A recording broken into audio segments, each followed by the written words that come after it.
Olá, tá começando mais um Monte Bravo Cast, o podcast da Monte Bravo Corretora.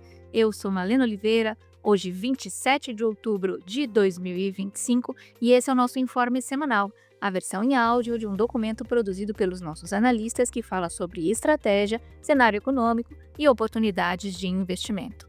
A nossa conversa hoje é com Alexandre Matias, o nosso estrategista-chefe, e o Luciano Costa, o nosso economista-chefe.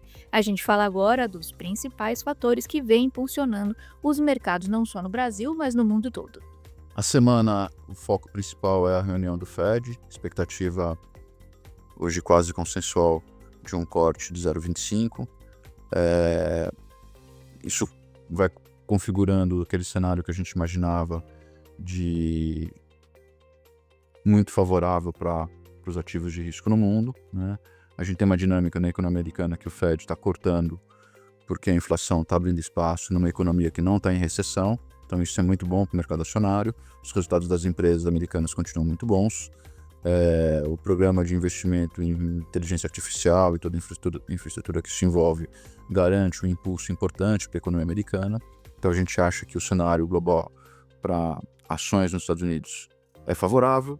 E ao mesmo tempo em que o Fed está cortando de juros, isso faz com que no mundo inteiro você tenha um cenário favorável. Então hoje, nessa madrugada, a Bolsa do Japão passou 50 mil pontos pela primeira vez, então está em recorde, Bolsa da Coreia está em recorde, S&P está em recorde, Nasdaq está em recorde, Russell 2000 está em recorde, aqui o Ibovespa deve furar o recorde hoje, né? Então a gente tem os mercados do mundo inteiro sendo empurrados pelo fator corte de juros nos Estados Unidos, né? Então essa configuração benigna deve continuar empurrando o preço dos ativos no mundo inteiro e o Brasil acaba sendo levado por essa onda global, apesar do cenário fiscal complicado e dos riscos fiscais que estão no radar dos investidores. Em termos de dinâmica doméstica, a gente tem tido números de inflação mais confortável, o Focus vem mostrando um movimento contínuo de queda das expectativas de inflação. A gente acredita que esse quadro vai construir o espaço para um corte na reunião de janeiro. Então isso também deve ajudar a impulsionar a Bolsa, os ativos de risco aqui no Brasil. Então a gente continua vendo um cenário muito favorável para a assunção de risco e acho que essa configuração, tanto do cenário global quanto do cenário doméstico, não muda, né? O nosso próximo ponto de incerteza realmente é a eleição, mas a eleição está muito distante para influenciar os preços dos ativos no curto prazo. Muito obrigada, Matias. Agora, Luciano, vamos falar dos indicadores que a gente observou na semana passada, em primeiro lugar, e falar como que eles impactam o nosso cenário. Então, os grandes destaques foram os dados de inflação, tanto aqui no Brasil quanto nos Estados Unidos. Bem, lá fora, nos Estados Unidos, os dados de inflação vieram mais favoráveis, veio uma surpresa novamente no núcleo do CPI, que subiu em torno de 0,20 na margem. Essa alta mais contida, ela foi resultado tanto na parte de bens, por uma baixa contaminação ainda das tarifas. As tarifas subiram para alguns itens, mas foram compensadas pela deflação de outros, né? Então, o líquido foi um efeito baixo ainda nas tarifas, né, na parte de bens, né? Então isso já está há alguns meses acontecendo e agora em setembro se repetiu. O dado também teve, pelo lado de serviços, uma surpresa positiva na parte de aluguéis, né? Os aluguéis tiveram uma alta bem contida nesse indicador, né? Então isso também ajudou a inflação a ficar baixa. Com isso, o núcleo que era esperado subir em termos anuais para 3,1, ele ficou parado em 3. Então, né, não está tendo aquele pico que era esperado de inflação, que era exatamente nesse momento do ano, entre setembro e outubro a gente teria os picos de inflação, e a consequência disso é para a projeção do PCI, que é o índice que o Fed gosta de olhar. A projeção também está ficando mais bem comportada, a gente está com uma alta de 0,24 na margem, ano contra ano de 2,9. Da mesma forma como o CPI, o núcleo do PCI também não acelera, né, essa alta anual que estava em 2,9, que era o mesmo patamar de agosto, agora em setembro, quando for divulgado. Então, acho que esses dados foram importantes, porque essa semana a gente tem a reunião do Fed, então isso vai, né, trazer aí um certo conforto para o Fed.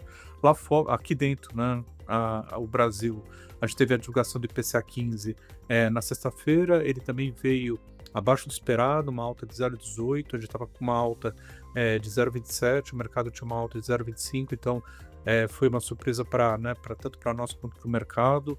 A surpresa ela foi disseminada, então não foi só concentrada em um item, então a gente teve uma pressão menor na parte de habitação, porque teve a bandeira de energia que mudou, então isso trouxe uma deflação na parte de energia elétrica. A gente teve alimentos ainda em deflação, mas especialmente serviços e bens também aqui no Brasil, a gente teve uma dinâmica positiva. Então, os serviços, a gente teve o núcleo desacelerando, né? Então isso é uma coisa importante. O núcleo em 12 meses, ele rompeu, né? Aliás, nos últimos 3 meses analisados, ele rompeu o patamar de 5%. O núcleo de 12 meses continua mais próximo de 6%, mas essa ponta está desacelerando, é uma boa notícia. A mesma coisa aconteceu para o núcleo como um todo. O núcleo em geral, né, nos últimos 3 meses analisado, ele também está rodando próximo aí de 4%, então também desacelerando em relação aos patamares dos últimos meses. O dado já é de outubro, né? Então esse IPCA já dá uma cara melhor para o fechamento do mês também. A nossa projeção para o mês foi revista de 0,27 para 0,20, né, depois da publicação da prévia do IPCA 15.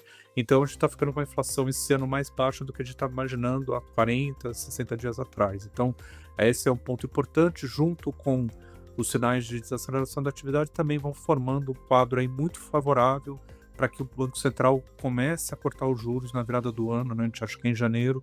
Então esses dados só vão reforçando essa nossa hipótese. Perfeito, Luciano. Agora, o Matias já comentou que essa semana o principal foco vai ser a decisão do Fed. Falando do ponto de vista macroeconômico, o que a gente vai observar? O que vai ser mais importante aí de observar na divulgação da decisão e quais outros indicadores a gente vai acompanhar essa semana? Então, a semana exatamente, né, na quarta-feira tem a decisão do Fed. Né, essa semana não vai ter reunião do Copom, né, na próxima semana, então vai ser uma reunião isolada do Fed. Na reunião do Fed, a expectativa é de um corte de 25 pontos, né, de 0,25 ponto percentual, então sai a taxa de juros de 4,25 para 4. A grande expectativa na reunião, na verdade, é a entrevista, né, pós-decisão, onde o Powell vai responder perguntas de jornalistas. Nessas perguntas, provavelmente, ele vai tentar manter um discurso mais favorável, né, dado que a inflação que foi divulgada, né, na sexta foi abaixo do esperado. Os sinais, por mais que não tenha os dados, os sinais anedóticos que o Fed tem acesso também estão favoráveis. Então, a tendência do mercado de trabalho desacelerar continua nos dados. Além disso, vai ter a decisão do Banco Central Europeu. A expectativa é que ele deixe a taxa de juros estável em 2% ao ano. Já cortou bastante, né? Então a expectativa é que ele mantenha os juros estáveis.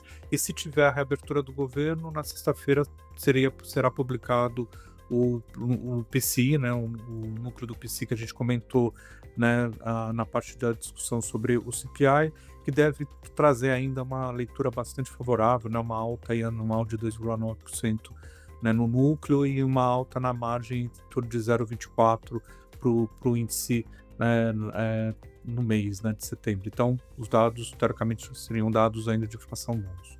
Muito obrigada, Matias e Luciano. A gente vai ficando por aqui com mais um episódio do Monte Bravo Cast. Só lembrando, nosso informe semanal está disponível lá no nosso site, o montebravo.com.br.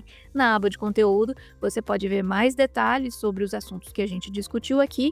E, claro, você pode sempre acionar o seu assessor de investimentos para conversar sobre como operacionalizar isso que a gente vem comentando aqui no nosso podcast nos seus investimentos e aproveitar as oportunidades do cenário. Uma boa semana e bons investimentos!